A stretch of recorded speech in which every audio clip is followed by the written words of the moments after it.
Oui, on peut l'estimer. Donc pour ce qui concerne les Belges et même les combattants étrangers, donc il y a des chiffres un peu différents qui sont donnés pour ce qui concerne le nombre de Belges partis. Mais en général, le ministère des Affaires étrangères estime à près de 400 le nombre de personnes ayant été impliquées dans une filière djihadiste à destination de la Syrie. Ça veut dire non pas qu'il y a 400 personnes qui sont actuellement en situation de se battre en Syrie, mais bien que depuis le début du conflit, 400 personnes sont parties ou ont voulu partir.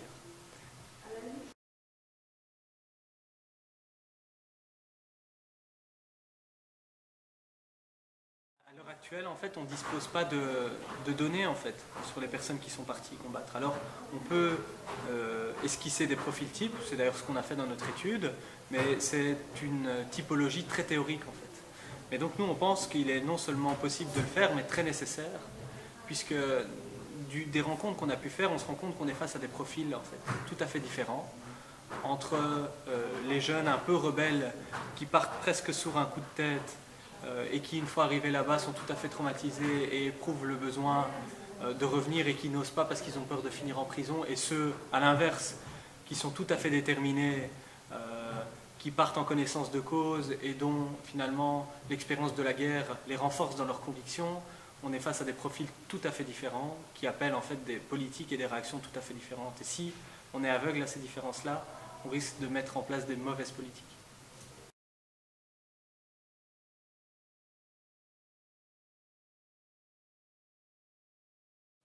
Mais, encore une fois, il faudrait voir les parcours personnels, mais ce qu'on peut dire d'emblée, c'est que si on est prêt à partir dans un théâtre de guerre tel que celui de la Syrie, qui est quand même peut-être le théâtre de guerre le plus violent actuellement dans le monde, c'est qu'on n'avait pas d'attache par rapport à la vie ici et par rapport à la perspective de vie qu'on pouvait mener ici.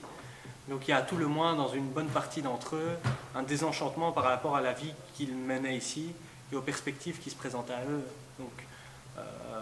voilà, c'est à mon avis tout ce qu'on peut dire à ce stade, mais les motivations sont à mon avis très très différentes en fonction des profils. Certaines motivations sont des motivations bien documentées, entre guillemets, réfléchies de longue date, des gens qui partent avec un projet de vie complètement différent de ce qu'ils menaient ici, et d'autres qui, à mon avis, sont majoritaires, partent sur un coup de tête, des très jeunes garçons ou filles qui partent et qui regrettent très rapidement d'être partis.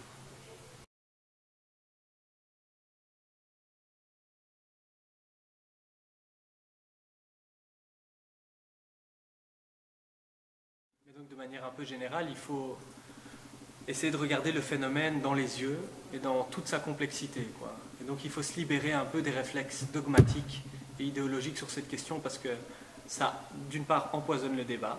un débat qu'il est très difficile d'avoir de manière un peu raisonnable, et d'autre part, ça nous empêche de penser les bonnes réponses. Alors les réponses qu'il faut amener, elles doivent être un peu différentes en fonction de ce qu'on a en face de nous et des profils qu'on a face à nous, mais à tout le moins, une bonne politique, c'est une politique qui réduit l'envie de partir, déjouer le travail de celles et ceux qui recrutent, y compris des mineurs, quoi. Plutôt que d'essayer de pénaliser les départs, de stigmatiser en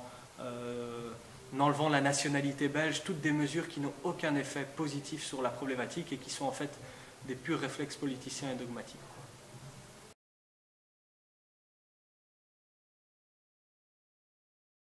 Alors vous pouvez trouver mon étude et celle de Soufiane Garbaoui, puisque c'est une étude qu'on a rédigée à deux, sur le site d'Etopia, etopia.be.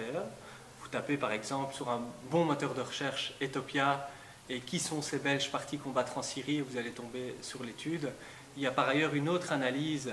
qui est plutôt centrée sur les réponses politiques à cette problématique-là, donc une espèce de suite à notre étude qui est aussi disponible sur le site d'Etopia, et donc vous pouvez prendre connaissance de tout ça là-dessus.